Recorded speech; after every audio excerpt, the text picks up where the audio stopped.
If you're watching this, you probably spend a lot of time working out. I'm going to make that assumption. But I can almost guarantee that you're leaving a ton of potential improvement on the table because you're making these mistakes in your workouts. And you could probably be seeing way more results. So in this episode, I'm going to give you 3 things you can start doing right now in your workouts that are going to instantly make them better so that you get better results, you reach your goals faster, and you ultimately become the best player that you can be. And before we get into it, I want you to drop a comment now and let me know what your definition of a good workout is. So think about, if you just finished up a workout, how do you decide whether or not it was good? I'm really interested to know what you think, so drop a comment down below. Let me know. Let's get into it. Before we get into the 3 things, I think if you understand this one concept, it's going to make everything make more sense, and I think it will actually help you to be able to do a lot of these things naturally. And that's the understanding that you need to avoid autopilot as much as possible. Now, what do I mean by that? Basically, what I mean is that whenever you're working out, a lot of times players will do stuff that they don't really have to think about at all. They just kind of go to the gym, they start shooting, they do this, they do that, and they're honestly able to kind of just go on autopilot. So they can be standing there shooting, thinking about 10 different things, and not really focused on what they're doing. But you get to a game and your focus becomes on what you're doing. You're not really thinking about other things, right? And there's the disconnects. That's why a lot of times players will be able to perform well in practice when that pressure isn't there, when they can be on autopilot. But then they get to a game and they have to be able to focus and lock in and be able to handle the pressure that comes along with that, and they're not able to. And it's because a lot of times they spend their time on autopilot in their workouts. Okay, so what these 3 things are going to do is it's going to help you to avoid that, so that not only does it translate better to in-game success, but also you get more out of your workouts. So by the time you get to the games, not only is it translating better, but you're getting better results because you've gotten more done in your practices. And I think that's the main thing. Like I said, if you're watching this, you probably are somebody who already works out, probably is pretty consistent with it. And my goal right here is just to give you something that's going to help take that to the next level so you can get more out of what you're already doing. Because ultimately, that's the best way to scale anything, get better at anything, is just take what you're already doing and make it better. So that's the goal of today. The first thing that you can do to instantly make your workouts better is add ways to compete with yourself. And the simplest thing is just to have a goal. So this can be for an entire workout. It can be for a specific drill. I think a simple thing you can do is, let's say you have a workout where you have a certain amount of makes you're trying to get to. Maybe you're trying to get 200 makes.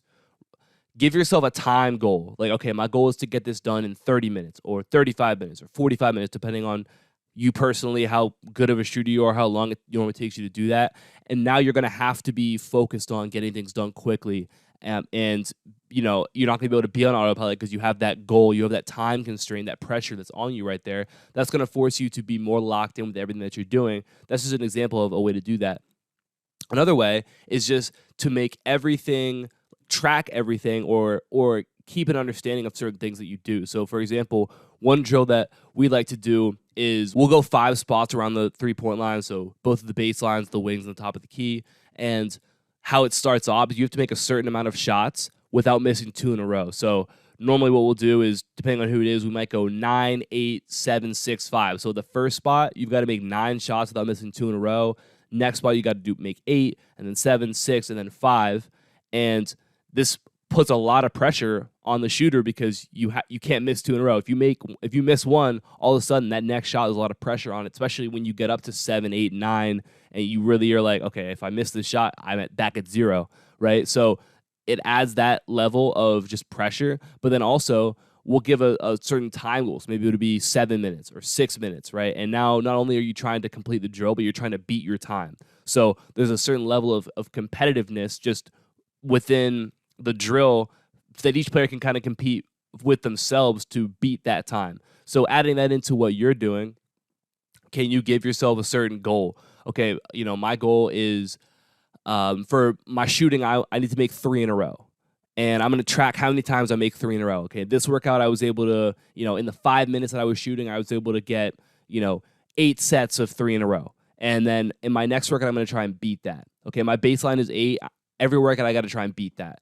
And that's really how you push and you force yourself to improve, because when you give your brain a goal of, hey, this is what we need to do, like, you find ways to be able to meet that. But if you're going out there and you're just kind of doing stuff and there's no level of, competition, there's no goal that you have for yourself, then it's a lot easier to just kind of coast along and not really make any improvement. So it's important that you find ways to compete with yourself, and just to make things a little bit more difficult on yourself, add a little bit more pressure to what you do. Okay, so again, like I said, that can be a time thing. You can say, okay, I want to get my shooting workout done in this amount of time, and it's going to force you to make shots and be efficient, and that's going to force you to get better. And as you get better, maybe you decrease that time, or even within your drills, maybe you say, okay, this drill is calling for 20 makes, but instead of 20 makes, I have to get 10 sets of 2 in a row.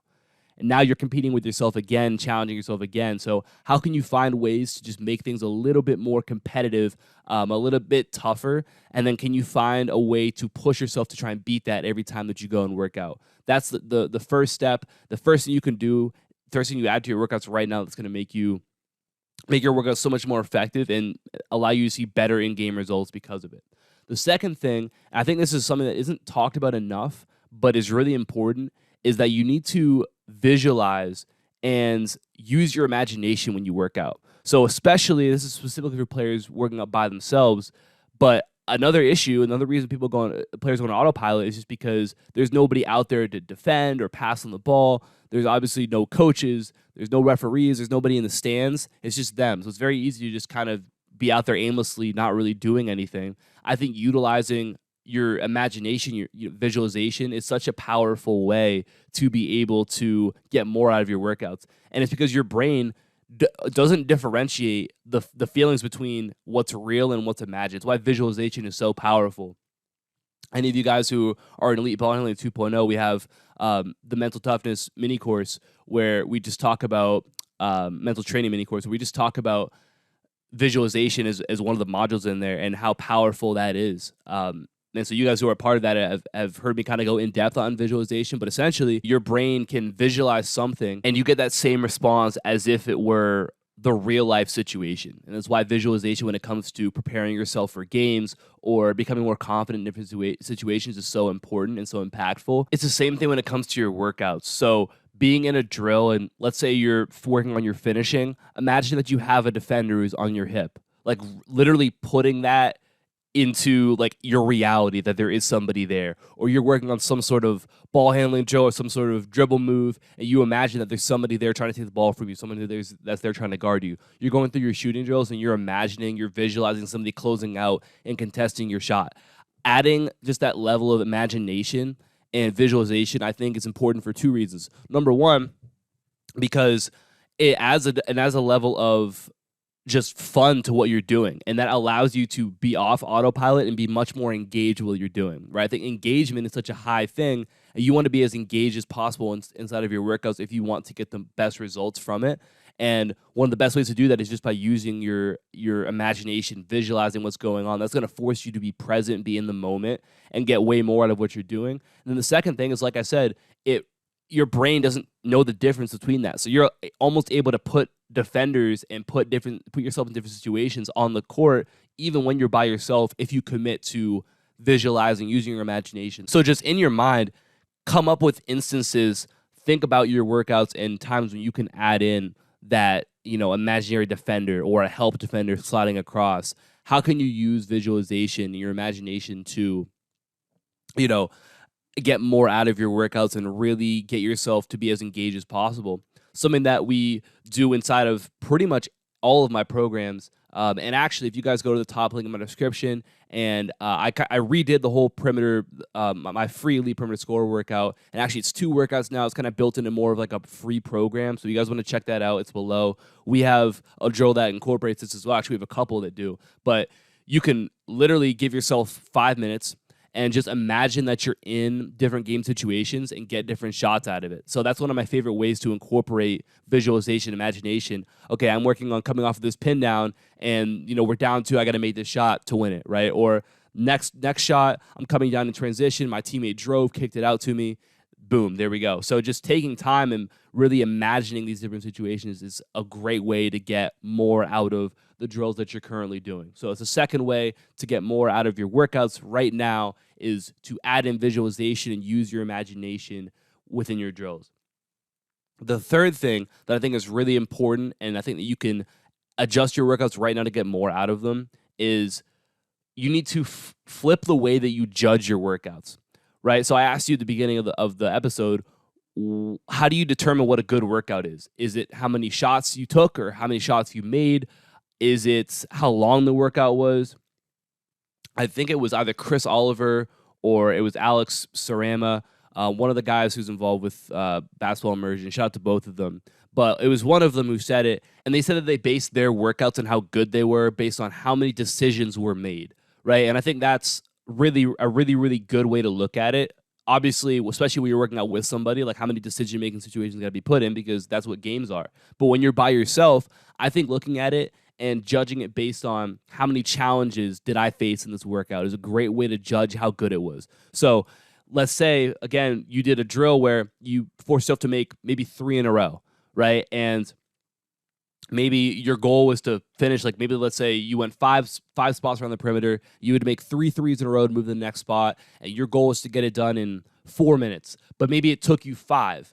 There's a challenge that you face throughout that workout. And that's a good thing right there. Even if you didn't necessarily get it in your goal time, you challenge yourself and now you have a goal that you can move towards, which I think is really important for players to be able to do. So can you look back on your workout and point out instances where you felt challenged, where it was difficult, where you really had to focus and lock in, or where maybe you set a goal for yourself that you didn't even accomplish because it was a challenge, right? I think viewing your workouts through that lens allows you to really prioritize what matters, and it isn't the amount of shots you make, it isn't the amount of time that you spend on the court, it's the amount of improvement that you get out of that workout. I talked about it last week, and this is one of my favorite quotes that is new to me. It's just, you don't need to practice, you need to improve. You don't need more practice, you need improvement.